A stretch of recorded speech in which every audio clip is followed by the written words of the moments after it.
Hello guys, কেমন আছো সবাই? আজকে একটা নতুন রেসিপি নিয়ে আবার চলে এসেছি। তো গাইস, আজকে বানানো হবে সুইচ রোল বানানোর জন্য সবার আগে আমাদেরকে কিছু সবজি কুচি দিতে হবে। তার মধ্যে আছে গাজর, ক্যাপসিকাম, পেঁয়াজ আর সাইডে মাছ দিয়ে দিতে হবে।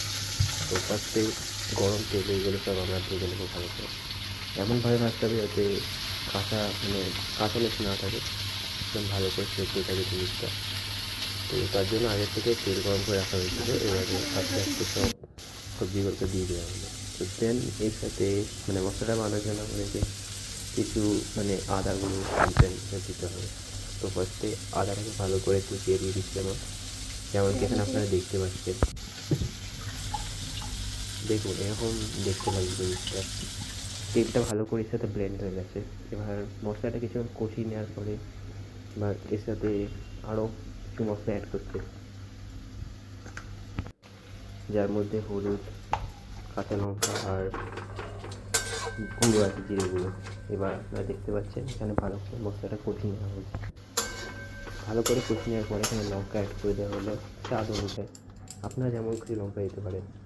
তো এবারে এখানে ময়দা নিয়ে নেওয়া হয়েছে। ময়দার সাথে দেখছেন একটু তেল আর একটু ঘি লাগিয়ে নেওয়া হয়েছে, তার সাথে একটু নুন স্বাদ অনুযায়ী। আর সাইডে দেখতে পাচ্ছেন এখানে ইস্ট রাখা হয়েছে, যেমন আপনারা দেখতে পাচ্ছেন। তো ফার্স্টে ভালো করে আমরা মিক্সচারটা বানিয়ে নেব ময়দার আর কি, যাতে ভালো করে এখানে তেলটা আর ঘিটা মিক্স হয়ে যায়। এরপরে আমরা এটার সাথে ইস্ট অ্যাড করে দেবো। ইস্ট অ্যাড করা হচ্ছে যাতে জিনিসটার গঠনটা আমরা ভালো করে করতে পারি, যাতে জিনিসটা ছেড়ে না যায়। এবার আপনি দেখতে পাচ্ছেন এখানে আবার এই মশলাটার সাথে এসে গেলাম। এবার মশলার মধ্যে আমরা চিকেন অ্যাড করবো। চিকেনটা অ্যাড করে ভালো করে ভেজে নিলাম একবার। এবার একটা আলাদা কড়াইতে আমরা কী করবো, নুন অ্যাড করে দেবো। নুন অ্যাড করবো কারণ আমরা যেহেতু গ্যাস ওভেনে বানাচ্ছি, তাই জন্য ভালো করে জিনিসটা সেদ্ধ হবে।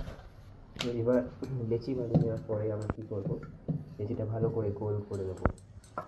গোল করে নেবো কারণ এর সাথে এর ওপরেই আমরা স্টাফিংসগুলো অ্যাড করবো। তো ফার্স্টে দেখতে পাচ্ছি আমরা ভালো করে স্টাফিংসটা অ্যাড করে দিচ্ছি, যাতে জিনিসটা বেশ দেখতে ভালো লাগে, তাই জন্য একটু বেশি স্টাফিং অ্যাড করছি। এবার এটাকে শেপ দেওয়ার জন্য আমরা কী করবো, ফোল্ড করে দেবো। ফোল্ড করে এরকম হাতে করে চারদিকটা ভালো করে প্রেস করে দেবো, যেমন আগের ভিডিওতে মোমোতে করেছিলাম শেপ দেওয়ার জন্য, এখানে সেম করবো। ভালো করে একবার আপনারা খেয়াল করে কিন্তু জিনিসটা ভালো করে প্রেস করে দেবে, যাতে হাওয়া না ঢুকে, তেল না ঢুকে যায়। তেল ঢুকলে জিনিসটা খুব বাজে দেখতে লাগবে। তো এবারে দেখছেন ভালো করে শেপ দেওয়ার জন্যে জিনিসটাকে কেটে নেওয়া হয়েছে। এবার ডিপেন্ড করছে আপনাদের শেপ অনুযায়ী, আপনারা যেমন করে শেপ অ্যাড করতে পারেন। তো এখানে অনেক রকম শেপ আপনাদের করে দেখাচ্ছে, যেমনকি আপনারা দেখতে পাচ্ছেন। এটা দেখতে বেশ ইউনিক স্টাইলের লাগে। সুইচ রোল জেনারেলি এরকম খেতে হয়, এবার ঘরোয়া স্টাইলের সুইচ রোল এরকম লাগছে দেখুন। ফাইনালি চারটে করে দেওয়ার পরে এবার এইগুলোর উপর ডিম দিয়ে ব্রাশ করে নেওয়া হচ্ছে, যাতে গোল্ডেন ব্রাউন টেক্সচারটা আসতে পারে। আর আপনারা দেখবেন যাতে প্রত্যেকটা অংশে ভালো করে আপনারা ব্রাশ করে নেবেন এটার করে, যাতে ভালো করে গোল্ডেন ব্রাউন টেক্সচারটা পুরো ভালোভাবে চারদিকে বোঝা যায়। তো করে নেওয়ার পরে গ্যাস জ্বালিয়ে নেবেন আপনারা। গ্যাস জ্বালিয়ে 40-45 মিনিট বানিয়ে নিলে রেডি আপনাদের সামনে সুইচ রোল।